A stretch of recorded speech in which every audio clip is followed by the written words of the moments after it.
की संरचना के बारे में विस्तार से पढ़ेंगे। तो पुष्प को देखने पर सबसे पहले ये जो हमें दिखता है ये है पुष्पवृंत। उसके बाद ये जो हरे रंग की संरचनाएं हैं ये गुड़हल के पुष्प की खास बात है, और जो गुड़हल का पुष्प है ये मालवेशी कुल का पौधा है।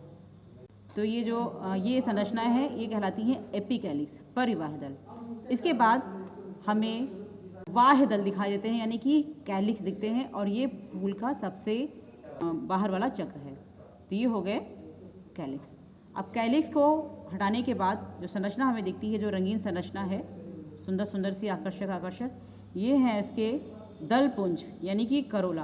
पुंज बच्चों इसलिए बोलते हैं क्योंकि समूह है, अकेला नहीं होता है, इसलिए इसको हम दल पुंज बोलते हैं। यह करोला।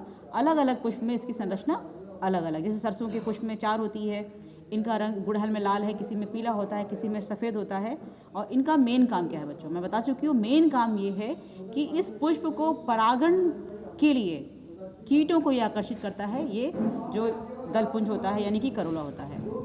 मैंने इनके कैलिक्स और करोला निकाल दिए हैं। अब जो संरचना दिख रही है बच्चों, तो ये इसके रिप्रोडक्टिव ऑर्गन्स यानी कि जनन अंग हैं। तो इसी में इसके नर जनन अंग भी हैं और इसमें मादा जनन अंग भी हैं। तो सबसे पहले हम इनके नर जनन अंग के बारे में स्टडी करते हैं। तो आपको ये जो संरचनाएं दिख रही हैं, लंबी लंबी सी जो पीली पीली सी रचनाएं हैं, ये इसके मेल पार्ट हैं, यानी कि ये एंड्रोसियम पुमंग, और इसके जो यूनिट है उसको हम पुंकेसर बोलते हैं। और इसका स्ट्रक्चर हम आपको समझा चुके हैं। तो ये देखिए, ध्यान से देखिए, ये देखिए लगे हुए हैं और पूरा मिलकर एक ये ट्यूब का निर्माण कर रहे हैं। गुड़हल के पुष्प की ये खास बात है कि इसके जो ये स्टेमेंस होते हैं यानी जो पुमंग होते हैं, ये मिलकर एक ट्यूब का निर्माण करते हैं और इसको बोलते हैं करोला ट्यूब। और इसके अंदर ही इसका फीमेल पार्ट है। अब हम इसका जो नर भाग है इसको हटाकर आपको मादा भाग दिखाते हैं। तो स्टूडेंट्स, ये इसका फीमेल रिप्रोडक्टिव ऑर्गन यानी कि मादा जनन अंग है।